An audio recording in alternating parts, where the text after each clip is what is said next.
All right, welcome to Train of Thought. I'm your host, V. We're thrilled to have Chris Rodack with us, a man who's redefining what it means to balance fitness, family, and a fulfilling career. From his days as a music teacher at North Hill School District to becoming a beacon of inspiration for men seeking to reclaim their fire, Chris's journey is nothing short of remarkable. Chris, thanks for joining us today. Thanks for having me, man. Glad to be on. Yeah, super excited. And was hoping just to kind of kick things off talking about having a routine. So, one thing I've heard from you is, you wake up early, you kind of have that consistent routine, and it's really important. Maybe you can talk about how we can think about building an effective routine and structure, and maybe looking through that lens of when you made that change, when you had a full-time job, and talk through what went better than expected and what went worse than expected. Well, yeah, like you said, worked at North Hills as a band teacher for pretty much my whole career until last year. Um, yeah, one of the things that propelled me to leave that, because I enjoyed my job for a time, but I wanted to go out on my own and do my own thing and kind of do what I'm passionate about, which is impacting and helping people, which is why I went into education and teaching. But your ability to do that is limited um, as a teacher, and I wanted to do that on a more impactful way with the men that I'm helping right now. And during my time working as a teacher, I kind of let myself go a little bit as I outlined in my social media, and I was able to get it back and kind of live a really disciplined life right now and have some systems in place where I can help other guys do the same thing. Part of that is the routine, is being disciplined with yourself and having non-negotiables. And like, why is that important? Well, if you listen to Jordan Peterson or any of these guys who talk about routines, it's about creating small wins for yourself and about proving to yourself who you are every day. And there's a book called Psycho-Cybernetics that Maxwell Maltz talks about having a vision for yourself and a storyline for yourself that you believe. But the only way you believe that story is if you are doing things in accordance with who you believe you are. And that's, to me, all of that is why we do a routine. So what I would do is I'd work my job, but I started waking up at 3:45 a.m. every day. And I used to not do that. I used to wake up at like 6:15, 6:30 and not have a lot of time to get ready to go to work. So I said, I need to drastically increase that, get less sleep for a time, and get everything I need to that will propel me to become the person I want to become. So I need more time to do that. I need more hours in the day. So I just moved the alarm clock back, started getting up earlier, got to the gym by like 4:15, did about an hour-long workout, came home, and then I started journaling every day. I have a sauna in my backyard. I would do sauna, cold plunge, I'd meditate. We do in our program called like an active service for our family where we clean, do dishes, something like that. But the reason you do these things is so that you can look back on your day and feel like you have these wins starting off.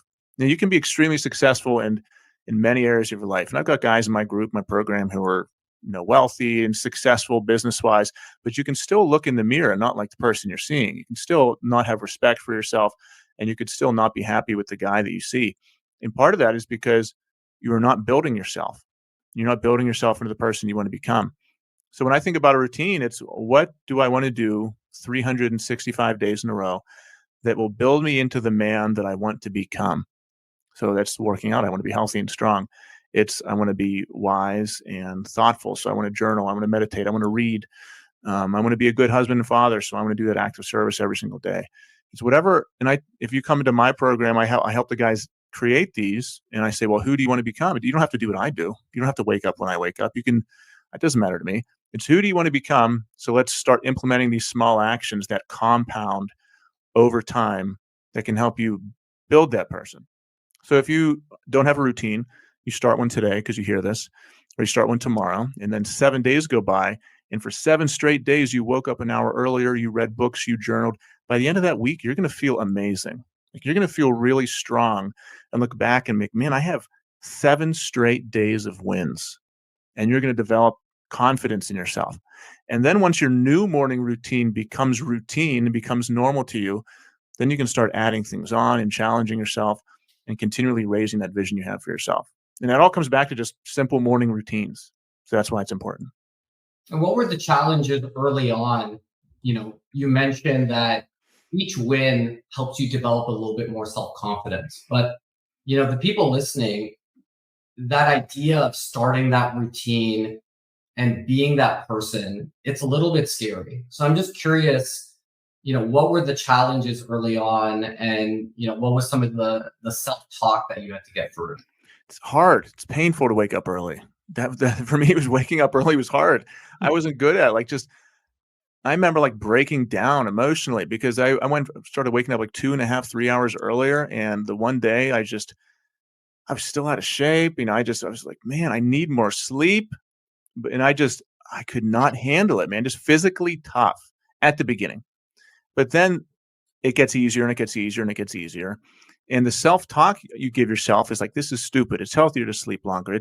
You know, you're it's worth it to just, get your 8, 9 hours of sleep, and all this other stuff isn't as important. You try to like rationalize and make logical negotiations with yourself on why you should not do these things and why you should just stay the same.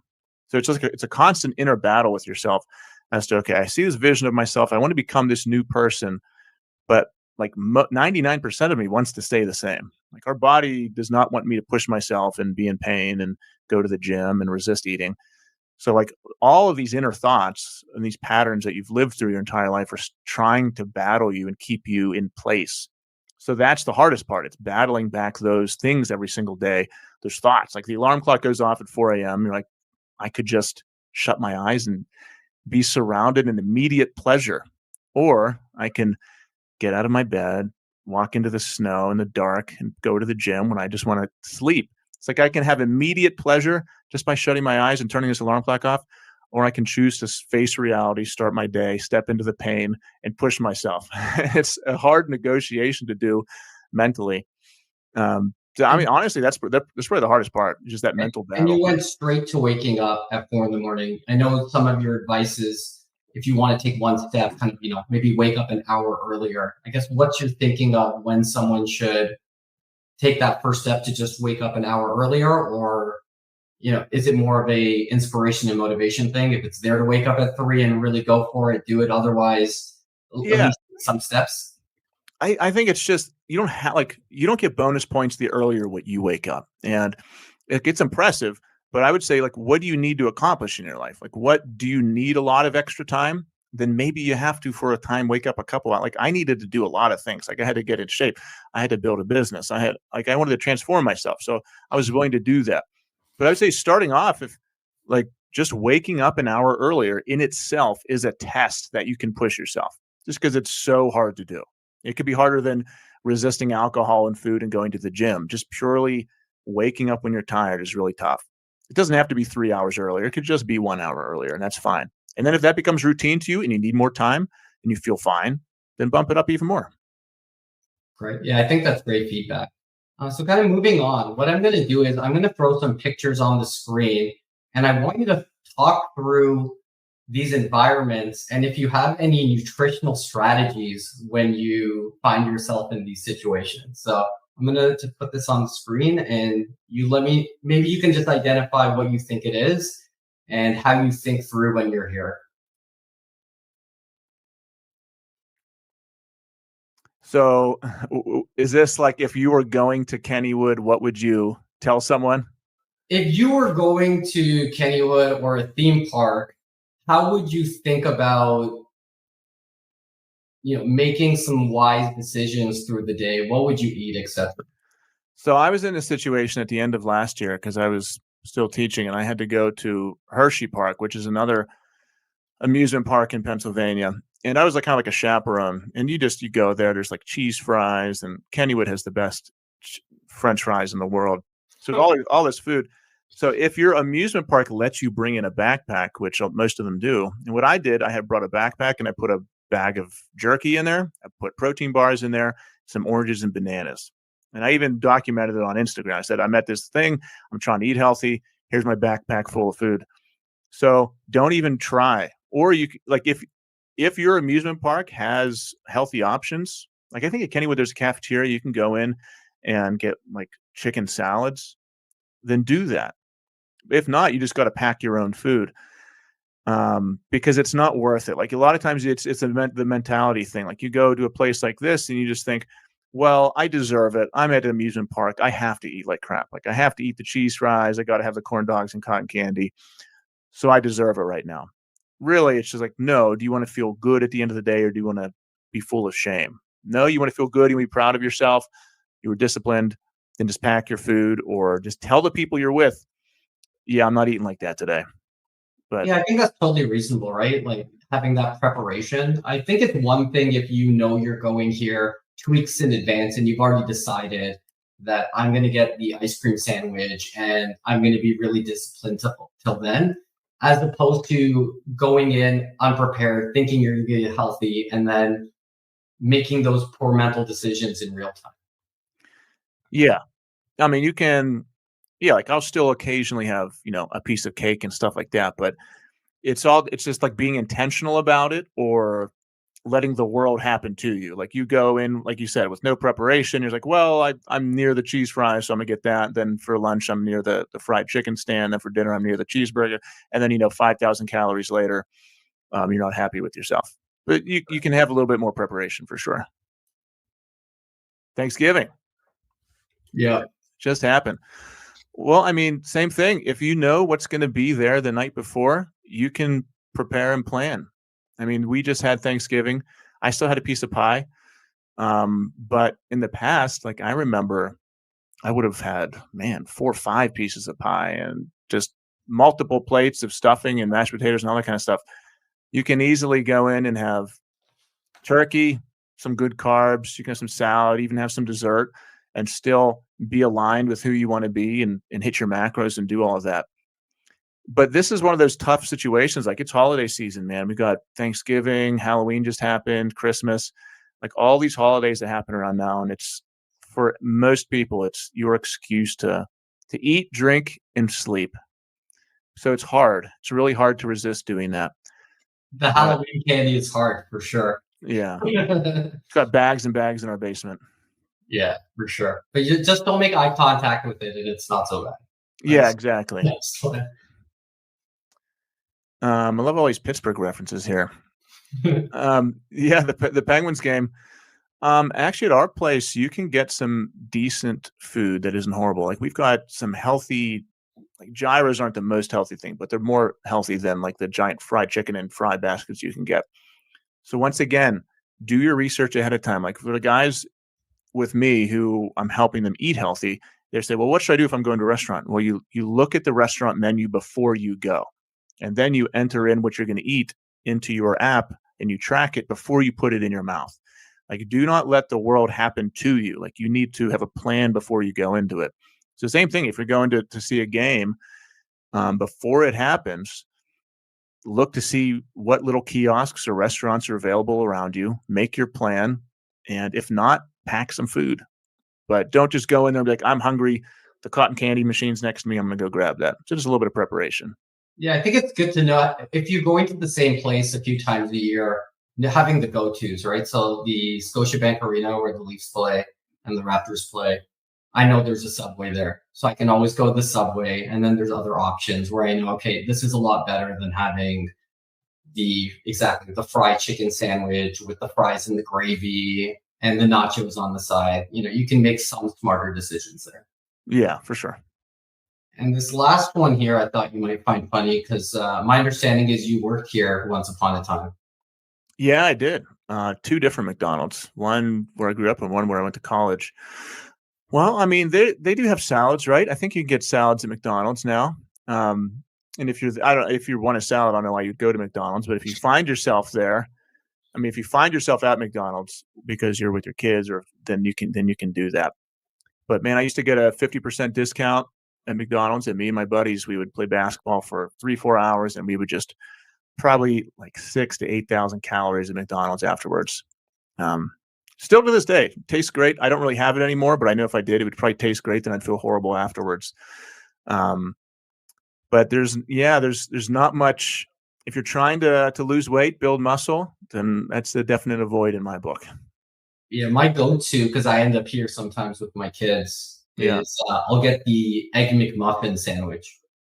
it's not the worst on a macro perspective and a calorie perspective. I think it's like 250 calories and it's like 15, 20 grams of protein. Is it the greatest? Is it the most filling? No, but is it one of the better options there? It is for me at least. Yeah, I mean, if you're like, they got some grilled chicken sandwiches. I mean, there are options to eat healthier there. I mean, you don't have to get the Big Mac and fry and milkshake. I mean, you can get things that give you a lot of protein. Sure, they're probably full of a bunch of junk, but you could probably get, some protein, and you don't have to eat the 80 carb bun. You can do your best. For sure, for sure. All right. So, vacations is something that a lot of us do. I'm going on vacation shortly, and it can be a break from routine. It's a great shared experience with your friends and family. And I notice you mentioned that when you're on vacation, you can feel anxious about not working out or having to eat clean. I'm just curious how you balance relaxation and maintaining your fitness discipline.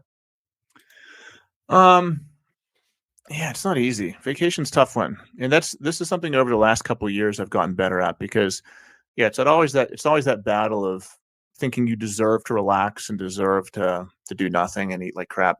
And I always tell the story about being on my honeymoon, and I did P90X, so I got ripped, and then I went to Sandals, Jamaica, and I gained like 10 pounds in 1 week, and I just set off a spiral of not really taking care of myself. Because you're on vacation, you work so hard all year, you think, I mean, I deserve to eat like crap. I deserve to relax. And really what you're doing is you're changing your identity. Whenever you do that, because you go from a strict routine, working out, eating healthy, to you changing who you are to somebody who doesn't do that, someone who maybe drinks and eats. Like I went from extremely disciplined, healthy eating, taking little containers of broccoli and chicken to work and working out 3 times a day, to that week at Sandals, I was like drinking all day, eating 6 meals of junk. So I changed who I was, but I didn't realize it at the time.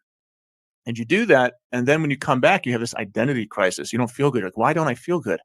Well, it's because I went from a disciplined person to an undisciplined person. So we went on a couple vacations this past year and didn't gain any weight. The one vacation I lost weight, but how I still enjoyed myself. I still relaxed. I still spent great time with family. But how I did it was by maintaining who I was. Like I didn't change who I was on vacation. Still had fun, still partied. Just like I don't like to drink a lot anymore. So I still had like maybe 1 or 2 drinks throughout the week. If you want to drink more, that's fine. It's up to you. A couple drinks. I still woke up early. I still worked out every day. For me, if I don't work out every single day on vacation, I don't feel good. I have more fun, and I am more fun if I work out every day on vacation. It doesn't have to be early in the morning. It can be anytime. My wife does the exact same thing. She found a local CrossFit gym. She went and worked out every day. So we were both working out every day. And then the people that we were on vacation with, they got inspired and they started working out with us too. So, I mean, you don't have to live the exact same life you did, but you also went the week before vacation, but you also don't have to change who you are on vacation because you are not going to feel good. Like day one, you might be fine. Middle of the week, like it's Wednesday. And if you just eat and drink like crap for 3 days straight, you're going to be sitting there at the end of the night and be like, man, I feel gross. And you say, oh, I could have still felt great and had fun if I just kept on working out. I didn't binge every single day. Because it comes down to like, what is the fun part of vacation? Is it the moments you're creating with your family, or is it the food you're putting in your face? Like, why did you schedule this vacation? Was it to see how much food you can eat, or was it to spend time with your family? If it's to spend time with your family and to create memories, then the food isn't that important. And that was one of the lessons I learned during this last week fast I did. It was like, what am I looking forward to in life? Is it just eating, or is it family? Is it the time with them? So yeah, you're on vacation. That's not an excuse to just shove your face full of food all the time, but it used to be for me. So I understand if it is. But like, what is the point of vacation? Well, if it's to make memories, then yeah, you can still have a great time. You can still get the point of it without, kind of changing who you are. Yeah, I find that really interesting in terms of the self-image and identity piece because when I go on vacation, I'm able to stay with my identity without having to be extremely disciplined. I've kind of allowed myself that on a self-image standpoint, that when I'm on vacation, I enjoy myself more than I normally would. So, but I'm still not stuffing my face all day, right? So instead of eating the grilled chicken, I'll probably get the burger, but I probably won't get the fries on the side. So I'll just kind of make some smaller, mindful changes, and I won't work out every day, maybe a couple of times in the week. So I think that self image piece is very important there. And I think if it's not congruent with your self image and you feel like you're going to go on the other side and kind of binge and have two different versions of you, then you really should stick to your routine. But I feel like if you're able to have a version of yourself on vacation that is a little bit looser but doesn't get out of control, I think that that can work as well. Yeah, I don't think there's any line in the sand, any black and white thing. It's just who, it's each person. What do you need to do to maintain who you are? And if that means never straying from the line, then it's worth not straying from the line. Like there's some people who give up alcohol and they can never have a single drink, because if they have a single drink, they're going to spiral. Whereas me, I don't have an alcohol problem, so I can have a couple drinks and I feel fine.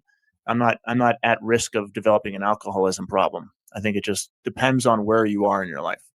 Oh, for sure. Like I know chips is my arch nemesis. So if there's chocolate and ice cream and burgers, I can manage that. But if there's a Yeah. Costco-sized bag of chips, I should probably not even have one of those. Yeah, they disappear quickly. They disappear really quickly. Awesome. So I know you mentioned kind of some of your inspiration and some of the books that you read. So what I'm going to do is I'm going to throw a book up on the screen here, and then maybe you can tell me what is the highlight that sticks out from the work that really resonates with you.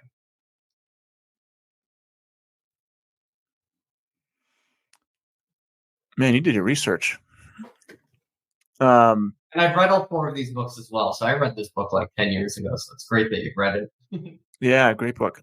For this one, this book is all about, like, the most important thing is the story you create about yourself and how you live up to it. So, it's a book about a plastic surgeon who, whenever he changes people's face, he observed their identity changed with how they viewed themselves. So, for us, reading the book, the lesson is, well, how the story we have crafted about ourselves and how we view ourselves, we live up to that. Um, so if you see yourself as a healthy person, you'll make healthy decisions. If you see yourself as a sloppy, undisciplined person, then you're going to live up to that. And as a father, it's the same thing with our kids. Like if your kids have this identity that they are sloppy and undisciplined and not smart, then they're probably going to live up to that. But if they see themselves as smart, efficient, organized, they're going to do those kinds of things. But also there is the lesson of that you can change your story. I think in this book it's a very hopeful message that if you are not in a good place in life, you can change that by changing the story you have about yourself. Like if you're overweight, you're sloppy, you're undisciplined, you're like, I want to be different. You can change that, but first you have to change your story. And that could be digging into your past or recreate or writing a story about your future, about what's going to happen to you, and then living up to that. But you have to see yourself in that way. Absolutely. Another awesome book. This I read this. I was listening to this book a few times. I listen to this book whenever I'm working out. So this one is like kind of steals your excuses as a guy. And what that means is whenever you're thinking about not going to the gym, not waking up, taking it easy, you can think back to Goggins and what he went through and say, well, he didn't give up. So he's stealing my excuse to give up. And that's kind of the biggest thing I take from this book is whenever you're feeling weak or trying to give yourself an excuse to not do what you know you have to, you think, well, Goggins didn't give up, so I shouldn't give up either because he went through a lot more shit than I did. Yeah, I feel like I have like who's gonna carry the boats and the logs like imprinted in my brain when I'm Yeah. like, feeling like, oh, I've given 90%.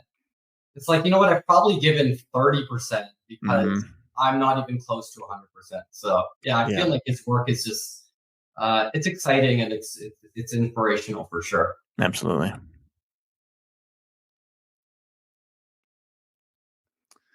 I think I read this. This was like years ago, but I'm really listening to Tony Robbins was one of like the most mind changing, I guess, phases of my life. And that was him and Jim Rohn and listening to these guys, like, I don't know, 8, 9 years ago when I first started to even consider that, hey, maybe I don't want to be a teacher the rest of my life. Like I first started listening to these guys. And that's kind of, they talk a lot about the same kind of stuff that's in like psychocybernetics as viewing yourself a certain way and acting in accordance with that.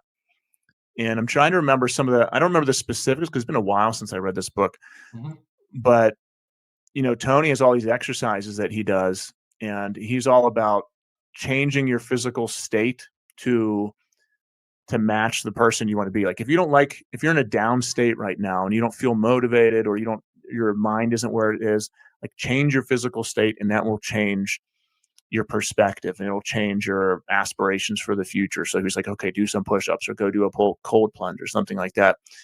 And he kind of bridged that first link in my brain of the physical, the mental, the spiritual, and how they're all linked together. We're not just kind of floating through life. For sure. I took this course maybe 15 years ago on neuro linguistics programming, and it's one of the disciplines that Tony practices.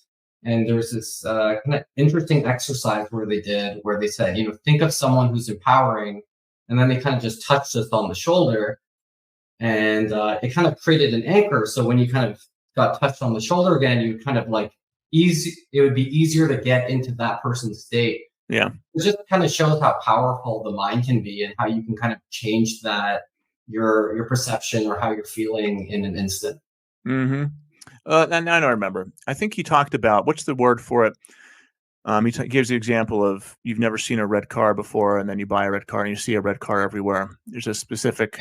It's in your awareness, right? I don't think that might not be the phrase, but once it's in your mental awareness, you'll see it everywhere. Yeah, there's a specific word for the thing in the brain. It'll come to me like in an hour. But you talked about like goal setting. Like if you have no target in your life that you're working towards, and you're like a ship without a rudder. But if you have a specific target in mind, then your brain is going to start to do things and adjust your subconscious narrative and actions to align you to that goal. So same thing, if you see yourself as an unhealthy person, you'll do those kind of things. But if you say, no, if you make $50,000 this year, you want to make $100,000 next year, and you say, I'm going to make $100,000 next year because I'm going to work harder and do all these kind of things, then your brain will start to align with that and direct you in that way. But I can't remember the exact word. It'll come to me. Absolutely. If it comes back to you, just throw it out there. Yeah. Amazing book. Yeah, all these books are very similar. And just reading this book alone could change your life. And I remember reading this one. I remember like being at a gym, reading this one, and just every single book is just like chock full of amazing quotes that you could just write down and just carry with you for the rest of the year. This one's all about everything you do every day and compounding. I just made a post the other day about just like 1% decisions compounded over time create a massive change in results. And one of the images that James gives is an airplane going in one direction and then another airplane starting at the exact same spot, but like 0.01, to the left of its direction. And at the very end, they're on different sides of the world just because of the 1% change in direction. So for us, that'd be, well, the way we're living our life. If you change it 1% every single day, at the end of the year, you're an extremely different person. You have exponential growth, and he has some equation that shows exponential growth of a 1% daily increase in who you are as a person versus a 1% decrease. So if you can put your daily habits under a microscope and increase them by 1% every single day, then you're just in this constant exponential period of growth. But you got to be intentional every single day about like, all right, I'm doing good here. I got to level up here. I got to cut this out of my life. I have to improve this. Yeah, great book. I feel like in a world where we live off short-term gratification, sometimes measuring these really small things is really important, because the big win may be really far away, and a lot of people may give up because they where they are today and where they want to be, there's such a huge gap. But if they start focusing on what's that small improvement they can do today, am I a better person today than I was yesterday? Am I learning more things? Are there things I can apply? And kind of start measuring that in their own way, then at least they can see that they're on the journey, as opposed to just being, I'm so far away from the goal. Yeah, it's tough because I mean, if you are at a job you don't want to be at, and your body is not where you want to be at, your relationships aren't where you want to be at, and today you have the inspiration of a year from now, I want to be different in every single one of those aspects. You are miles away from your goal, and this the sheer realization of that can keep you stuck in place forever, like because you're so far away. But the thing to do is, no, I'm not that. It's like, what can I do today? What can I do tomorrow? It's just these little things. There's routines, there's little actions you do every single day to prove to yourself who you are, and eventually those results will come. But yeah, absolutely. Yeah, I know when I was doing my startup, the thinking I did was, what would the early stages of someone's journey look like who is going to be successful in this field? I love that. And I said, I'm doing that today. This is the early stages. This is the journey. And because I felt that was the journey, it kind of helped with my confidence, where I felt like I'm doing the right things. I'm putting in the work. Mm. I'll get there. But, everything has a story and a journey, and I'm on it. Looking at it from like the outside perspective. Exactly. Oh, that's great. Right. So I feel like you've come a long way. You mentioned that, you used to be in the P90X days, and now I see you doing things like weighted dips and dumbbell rows. If you're newer to the gym and you're trying to get in shape, I mean, what three exercises do you feel have the largest impact on your physique, and other men should focus on? Can they be body weight? Sure. I would say push-ups, pull-ups, and bodyweight squats. I mean, if you just do those three things every single day, or rotate them, you could be ripped. And if there's a fourth one, do a sit-up, like push-ups, pull-ups, squats, and sit-ups. If you just do those religiously and progressively overload, which means increase the intensity and the rep count, decrease the amount of rest between everything, you can absolutely get ripped just doing that. And is that your point of view, because you feel that not everyone has time to go to the gym and to lift weights and have a dedicated routine? Or do you feel like, this is the 80%, just start there? Well, in terms of like what are the most, like if I had to pick three or four that you like out of anything, I would say just do that. If you have access to a gym and you want to take it to the next level, then there's a lot of other things you can do. But yeah, there's some guys who work with us who don't have access to a gym. It's just we do bands and body weight, and it's a lot of variations of push-ups and pull-ups. But through those exercises, you can hit everything. Like there's so many variations of push-ups and pull-ups and squats and all those kind of things you can do that can hit everything. And you don't need to go to a gym to do everything, but you can and get more results. Like if you have access to a gym where you can put hundreds of pounds on a leg press, that's going to be different than doing 100 reps of bodyweight squat, but you can still get in great shape doing both of them. You just have to alter your expectations of the final result. Absolutely. And especially if you're already in this spot where you're not feeling great and being out of shape. If your nutrition's on point and you're getting in that activity, you're gonna be pretty happy with the results, most likely. Yeah. Something I've noticed is that you do jiu-jitsu. It seems like you've been doing it for a few years. It seems like it's something that you even do with your family. I'm guessing it has built some sort of community for you as well.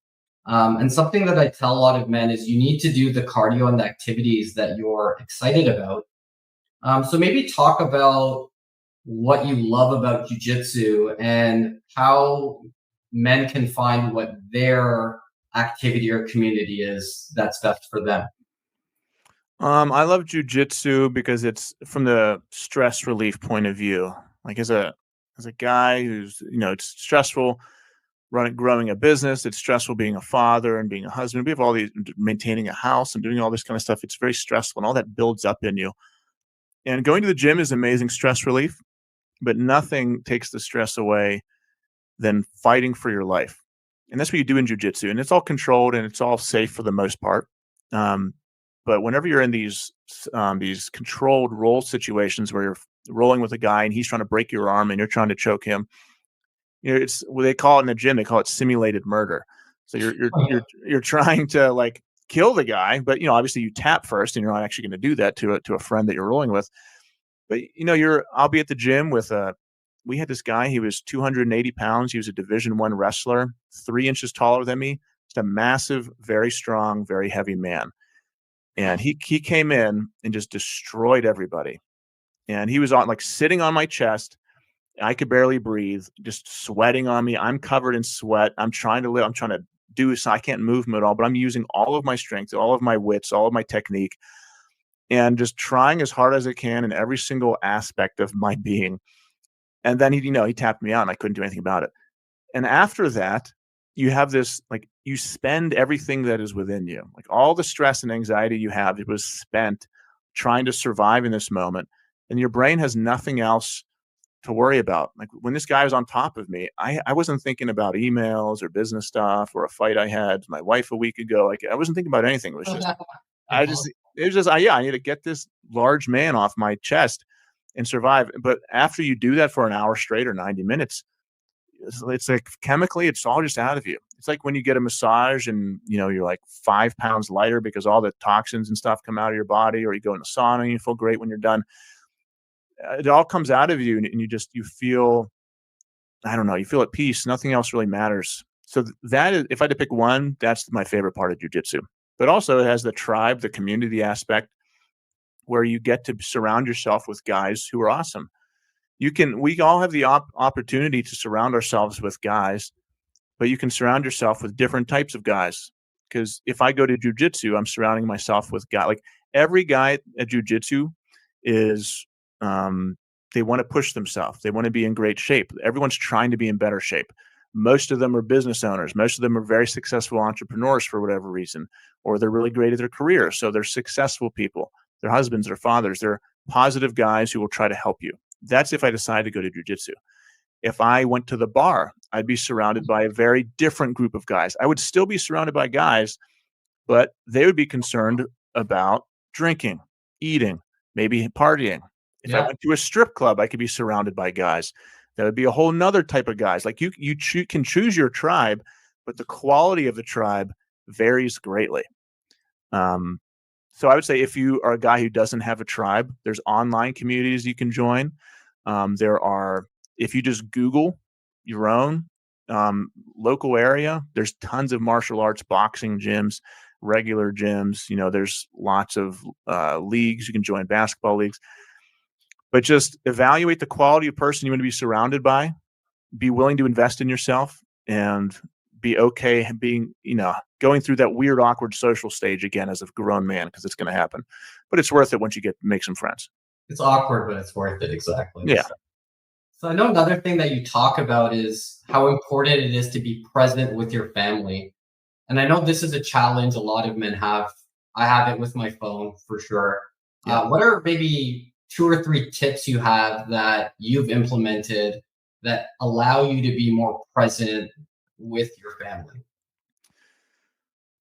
Yeah, it's hard. And it's really hard whenever your business is online, your business is on your phone, because you got to be on your phone.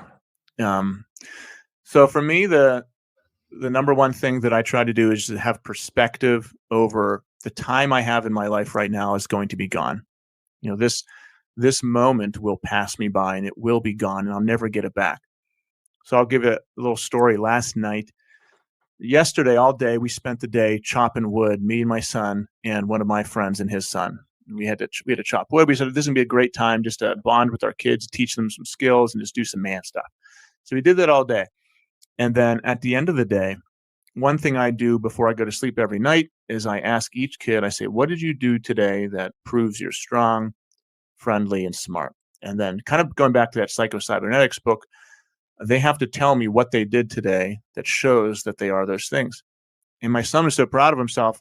He said, Dad, make sure you ask me the question. I was like, all right. I said, Nathan, what did you do today that proves you're strong? He said, I chopped wood for 6 hours. I was like, yeah, you did. And then I said, why are you smart? He's like, because I did my homework. I was like, why are you friendly? He said, because I played with my friend all day. I said, good. And then I snuggled him for a little bit in bed, and he's 9 years old. I'm happy that he still wants me to do that. And as I got up and I was leaving the room, he goes, Dad, can you please snuggle me one more time? I was like, Nathan, I can't, man. I got to go tuck Lauren in, then I got to go spend time with Mom. I got to be at the gym in 6 hours. I was like, I need to, because this is an everyday thing for both of my kids. As soon as I'm about to leave the door, they always ask me to come back for one more thing. For sure. Every single day.